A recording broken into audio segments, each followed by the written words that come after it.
எல்லாருக்கும் எல்லாருக்கும் பிடிக்கும். The Chennai Silks in தரமான ஆடி பெருமை மிக ஆடி. டூலிகாஸ் டைமண்ட் மேளா அட் ஸ்ரீகுமரன் தங்க மாளிகை. வாழ்க வையகம், வாழ்க வையகம், வாழ்க வளமுடன். அனைவருக்கும் இனிய மாலை வணக்கங்கள். இந்த ஈரோடு புத்தக திருவிழாவிற்கு வருகை புரிந்திருக்கின்ற இருபால் மெய்யன்பர்கள் அனைவரையும் வருக வருக வரவேற்பில் மகிழ்ச்சி அடைகின்றோம். மிக்க மகிழ்ச்சி. இப்போ நமது அருமை நண்பர் ஸ்டாலின் குணசேகரன், நமது மக்கள் சிந்தனை பேரவையின் தலைவர், அவர் அன்புக்கு இங்கே நம்ம ஈரோட்டில் இருக்கிற எல்லா நிறுவனங்களின் தலைவர்களும் அடிமை. ஏன்னா அவருடைய தூய்மை, நேர்மை, முன்னுதாரணமாக இருக்கக்கூடிய மனிதர். அவர் கூட சேர்ந்து மக்கள் சிந்தனை பேரவையில் இருக்கிற எல்லா அன்பர்களுமே அந்த மாதிரி தான். சமுதாய உணர்வை முழுக்க முழுக்க வச்சுக்கிட்டு தங்களை முன்னிலைப்படுத்திக்கணும்னு நினைக்கக்கூடியவங்க. இன்றைக்கி மத்தியானம் 2 மணிக்கு கோயம்புத்தூரில் எங்கள் நிறுவனத்தில் ஒரு வாடிக்கையாளர் செஞ்சு ஈரோட்லேருந்து வந்திருக்கேங்கன்னாரு. அவர் மக்கள் சிந்தனை பேரவையினுடைய முக்கியமான உறுப்பினர் அப்படின்னாரு. அவரே இது ஒரு உதாரணம். இது எதேச்சியாக நடந்தது இன்றைக்கி. இது அப்போ இது சிந்தனை பேரவை அவர் சொன்ன மாதிரி ஈரோடு மக்கள் மகிழ்ச்சியாக இருப்பதற்கு ஏதாவது ஒரு வழியில் துணை செய்ய வேண்டும் என்பதில் தான் இது ஈரோடு புத்தக கண்காட்சி. அவர்களுக்கு என்னுடைய அன்பான வணக்கங்கள். அடுத்து சிறப்புரை ஆற்ற இருக்கின்ற திருமதி பாரதி பாஸ்கர் சகோதரியும் எங்களுடைய அன்பான வணக்கங்கள். எஸ் ராஜா அவர்கள் எங்களது அன்பு சகோதரர், எங்களது குடும்பத்தினுடைய நண்பர், அவர்களுக்கும் எங்களது அன்பு வணக்கங்கள். இப்போ நீங்கள் எல்லாம் புக்குக்கு வந்திருக்கீங்க. இந்த புஸ்தகம் என்னங்கிறது புத்தக திருவிழா நம்ம போட்டிருக்கோம். இது எதுக்காக போட்டிருக்கோம் அப்படின்னு கேட்டிங்கன்னா, மக்கள்கிட்ட இருக்க புஸ்தகம் படிக்கிறதே குறைஞ்சிட்டு இருக்குதுங்க. ஏன் அப்படின்னு கேட்டிங்கன்னா, இன்றைக்கி சமூகத்தில் சோசியல் மீடியானுடைய இம்பேக்ட் ரொம்ப ஜாஸ்தியாக இருந்துகிட்ருக்கு. இதை மீறி புஸ்தகம் ஏன் படிக்கணும் அப்படின்னா, நான் ஒரு 35 வருஷத்துக்கு முன்னாடி கன்னியாகுமரி போயிருந்தேன். அதில் ஒரு புக்குங்க, விவேகானந்தர் அறிவுரைகள், 15 பைசா ஒரு புக்குங்க அங்கே விற்கிறாங்க. அதை வாங்கி படித்ததில் மிகப்பெரிய தன்னம்பிக்கை மாற்றம் எனக்கு. வெறும் 15 பைசா தானுங்க. அதில் பெரிய தன்னம்பிக்கை மாற்றம். இப்போ அது கோடிக்கணக்கான புஸ்தகம் எங்கள் நிறுவனத்துலேருந்து அடித்து மக்களுக்கு ஃப்ரீயாக கொடுத்துட்ருக்குறோம்.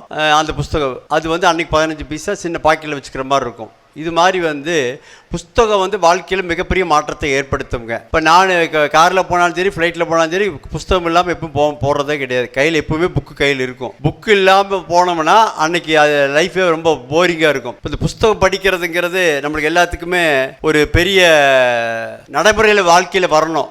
நம்ம குழந்தைகளுக்கு எதை சொன்னாலுமே என்ன சொல்லுவாங்க, போர் அடிக்காதீங்கப்பா அப்படிம்பாங்க. அப்போ நம்ம புஸ்தகம் படிச்சிருந்தா தான் குழந்தைங்க பார்த்து புக்கு படிக்கும். அப்போ குழந்தைகளுக்கு எல்லாத்துக்குமே நம்ம புக்கு படிக்கிறங்கிறது ஒரு பழக்கத்தை ஏற்படுத்தணும். இப்போ திருக்குறள் புஸ்தகம் நம்மளுக்கு வாழ்க்கையில் எந்த பிரச்சனைகள் இருந்தாலும் திருக்குறளாக அதுக்கு ஒரு கோட்ஸ் இருக்கும். அதை எடுத்து அது சொல்யூஷன் பண்ணலாம். பட் அதை ஏற்றுக்கொள்கிற அளவுக்கு நம்ம மனப்பக்குவம் வேண்டும். அதே மாதிரி நம்மளுக்கு பாரதியார் பாடல்கள், நம்மளுக்குள்ள மனதினுடைய எழுச்சி வேணும், வீரம் வேணும் அப்படின்னா பாரதியார் கவிதைகள், இதெல்லாம் எனக்கு ரொம்ப பிடிச்ச புஸ்தகங்கள். இதெல்லாமே வாழ்க்கையில் பெரிய மாற்றத்தை ஏற்படுத்தக்கூடிய புஸ்தகங்கள்.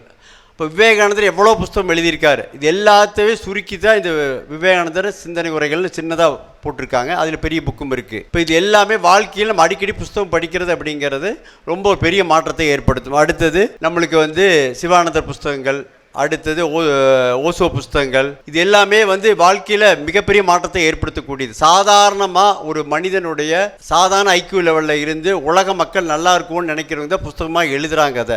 அதை ஒரு தொழிலாக கருதி எழுதுறதில்ல. உலக மக்களுக்கு ஏதாவது நம்ம நல்லது சொல்லணும் அப்படிங்கிறத எழுதுகிறாங்க.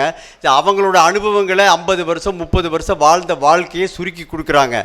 அதை நம்ம ஜூஸாக எடுத்து உடனே அதை தெரிஞ்சுக்கலாம். அதை தெரிஞ்சுக்கிட்டு நம்ம வாழ்க்கையில் என்ன மாற்றம் ஏற்படுத்தலாம் அப்படிங்கிறத நம்மளால் மாற்றம் பண்ண முடியும். இப்போ நம்மளுக்கு எல்லாத்துக்குமே புக்கு படிக்கிறதுக்கு டைம் இல்லை அப்படிம்போம். புக்கு படிக்கிறதுக்கு ஏன் டைம் இல்லைன்னு கேட்டிங்கன்னா, நம்ம ஃபோன் எடுத்து திங்கம் பண்ணி காலையில் ஓப்பன் பண்ணோமா, last week you used the phone 4 hours 56 seconds அப்படின்னு வரும் செல்ஃபோனில். அப்போ அந்த 4.5 மணி நேரத்தில் 1/2 மணி நேரம் தான் நம்மளுக்கு உபயோகமான கருத்துக்களை பார்த்துட்டு மீதி 4 மணி நேரம் ஃபோன் அடிக்குதுன்னு எடுத்தோம்னா அது 10 நிமிஷம் 15 நிமிஷம் வேஸ்ட்டாக போயிடும். அப்போ இதனால தான் நம்மளுக்கு 4 மணி நேரம் வேஸ்ட் ஆகிட்டு இருக்குதுங்க.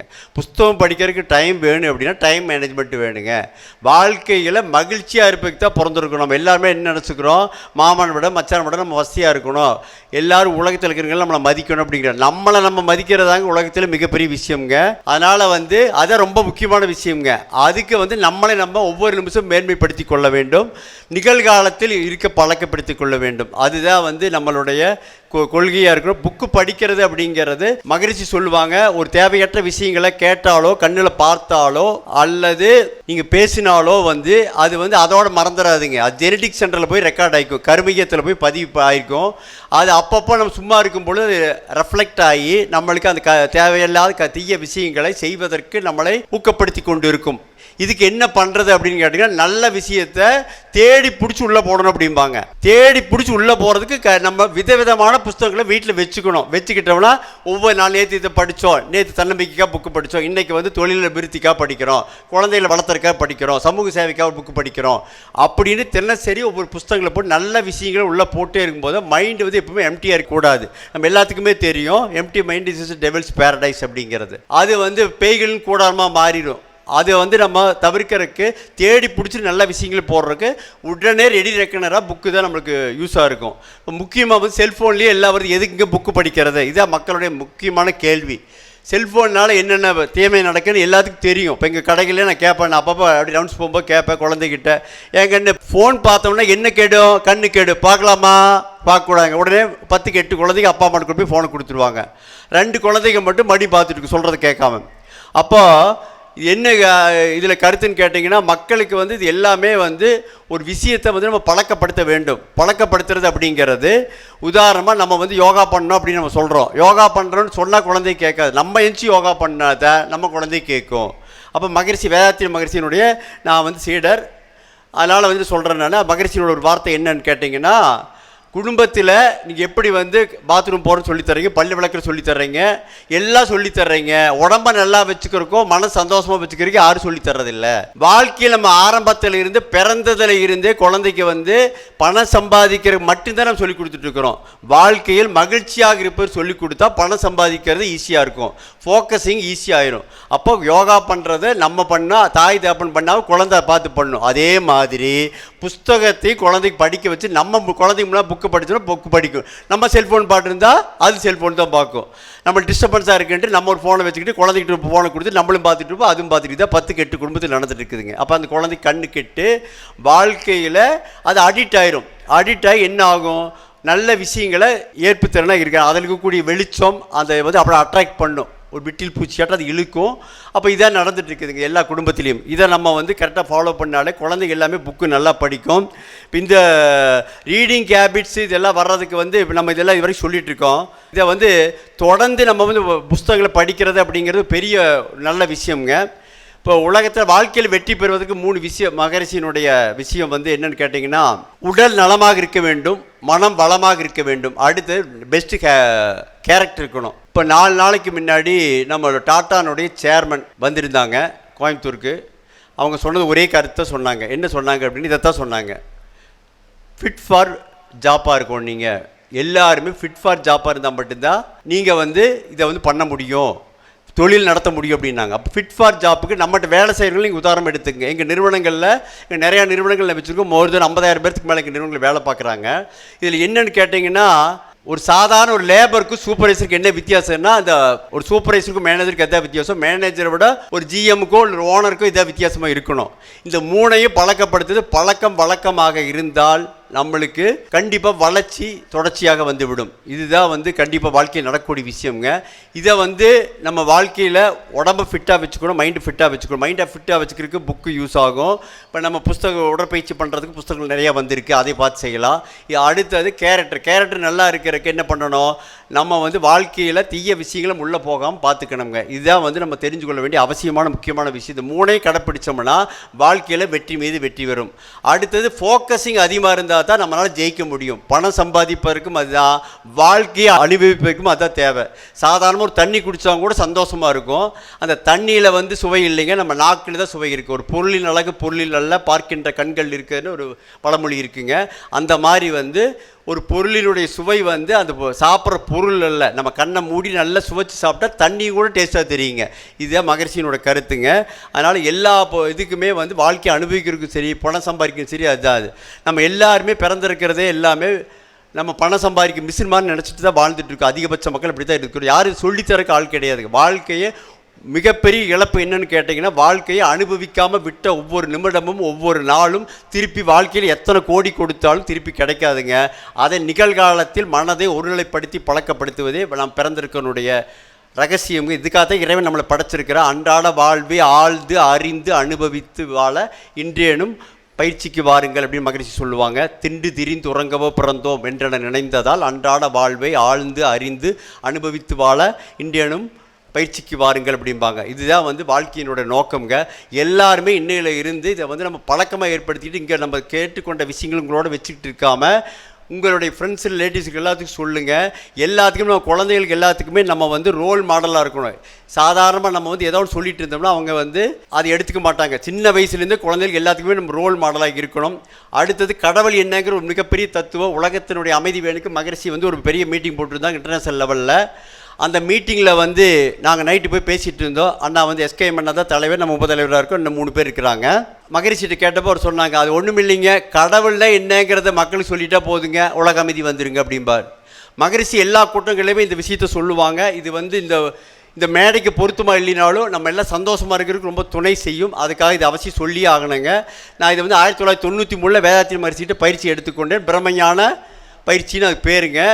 அந்த 3 நாள் நான் எடுத்த கோடிக்கணக்கான பிறவிகள் அன்னைக்கோடு முடிவடைந்தது. அன்றிலிருந்து இன்று வரை மகிழ்ச்சியாக இருப்பதற்கு மிகப்பெரிய துணை செய்தது. அந்த விஷயத்தை இப்போ தற்போது தங்களுக்கு 3 நிமிடத்தில் சொல்ல இருக்கின்றேன். எப்படின்னு கேட்டிங்கன்னா, நம்ம பூமியை விட முடிஞ்சால் இல்லை கண்ணை மூடிக்கலாம். ரொம்ப முக்கியமான விஷயம், வாழ்க்கையில் மிகப்பெரிய மாற்றத்தை ஏற்படுத்தக்கூடிய விஷயம். இப்போ பூமியை விட சூரியன் 19 லட்சம் மடங்கு பெரியது. அதை யார் தாங்கி கொண்டும் சுற்றி கொண்டும் இருக்கிறார்கள். இதை பார்த்தீங்கன்னா மிகப்பெரிய நம்மளுக்கு ஒரு விஷயம் தெரியும். அவ்வளோ பெரிய சூரியனை தாங்கிட்டும் இருக்குது, சுற்றிட்டும் இருக்குது. அதுதான் பேராற்றல், பிரபஞ்சத்தினுடைய பேராற்றல். அடுத்தது என்ன கிலோமீட்டர் ஸ்பீடில் சுற்றணும், எவ்வளோ டிஸ்டன்ஸ் மீட்டர்னு பேர் அறிவோடு சுற்றி கொண்டு இருக்கிறது. அதுக்கு அடுத்தபடியாக வற்றாய் இருப்பு, நெவர் எக்ஸாஸ்டிங். இந்த 3 கேரக்டர் தான் வந்து பிரபஞ்சம் என்கின்ற தெய்வீகத்தினுடைய தன்மை. இது வந்து ஓரறிவு தாவரத்துக்குள்ளும் இருக்குது, 5 அறிவு மிருக வரைக்கும் இருக்குது, 6 அறிவு மனிதனுக்குள்ளும் இருக்கிறது. எல்லாம் வல்ல இறைவன் எல்லா இடத்திலும் இருக்கிறான் அப்படிங்கிறது இந்த ஒன்று தான் உதாரணமுங்க. எல்லாம் வல்ல தெய்வம் அது எங்கும் உள்ளது நீக்கமர சொல்லால் மட்டும் நம்பாதே சுயமாய் சிந்தித்தே தெளிவாய் வல்லாய் உடலில் இயக்கம் அவன் வாழ்வின் உயிரில் அறிவும் அவன் கல்லார் கற்றார் செயல் விளைவாய் காணும் இன்ப துன்பம் அவன் அவனின் இயக்கம் அணுவாற்றல் அணுவின் கூட்டு பக்குவம் நீ அவன் யார் நீ யார் அறிந்த இடம் அதுவே அறிவு முத்தி அப்படிம்பாங்க. இதுதான் வந்துங்க நம்ம இறைவனை பற்றி தெரிந்து கொள்ள வேண்டிய விஷயம். நம்ம உடம்புல பிசிக்கல் பஞ்சபூதங்களால் ஆனதாக உடம்புங்க. அந்த பஞ்சபூதங்களான உடம்பு அதை பேஸ் பண்ணி தான் நம்ம Siddha medicine ayurvedic medicine work பண்ணுறாங்க. நம்ம எல்லாத்துக்குமே கேள்விப்பட்டிருப்போம் பஞ்சபூதங்களான உடம்பு. அது எப்படிங்கிறது தெரியாது. பஞ்சபூதங்கள்ங்கிறது பிசிக்கல் பாடி, ஸ்தூல உடம்பு இது அப்படிங்கிறதா வந்து நம்மளுடைய பிசிக்கல் பாடிங்க. அடுத்தது நீருங்கிறது ரத்த ஓட்டம், அடுத்தது நெருப்புங்கிறது 98.6, காற்றுங்கிறது நம்ம உடம்புல இருக்கிற ஆக்சிஜன், உயிருங்கிறது ஆகாசம். இந்த நிலம் நீர் நெருப்பு காற்று ஆகாசம். இந்த 5மே ஓரறிவு தாவரத்துக்குள்ளேயும் இருக்குது, 5 அறிவு மிருகத்துக்குள்ளேயும் இருக்குது, 6 அறிவு மனுஷத்துக்குள்ளேயும் இருக்குது. 98.6 அப்படிங்கிறது நம்ம 1/2 டிகிரி அதிகமாச்சுனாலே நம்ம எவ்வளோ கஷ்டப்பட்டு டாக்டர் போய் பார்க்குறோம். அப்போ இறைவன் எவ்வளவு அக்யூரேட்டாக நம்மளுக்குள்ளேயே இருக்கிறாரு அப்படிங்கிறத நம்ம தெரிஞ்சுட்டா போதும். ஆண்டவனே எனக்குள்ளே இருக்கிற, வேற என்னப்பா எனக்கு வேணும் அப்படிங்கிற நம்மளுக்குள்ள ஒரு பேர், மிகப்பெரிய ஒரு தன்னம்பிக்கை வந்துவிடும் என்று கூறி நீங்கள் எல்லோரும் எல்லா வளமும் நலமும் பெற்று வையகம் இன்பம் பெற வையகத்தில் சிறந்தோங்கி வாழ வேண்டும் என்று எல்லாம் வல்ல இறை அருளையும் குருவையும் வேண்டி நிறைவு செய்கின்றேன். வாழ்க வையகம், வாழ்க வையகம், வாழ்க வளமுடன். டூலிகாஸ் டைமண்ட் மேளா அட் ஸ்ரீகுமரன் தங்க மாளிகை. எல்லாமே நல்லா இருக்கும், எல்லாருக்கும் பிடிக்கும். The Chennai Silks தரமான ஆடி பெருமை மிக ஆடி.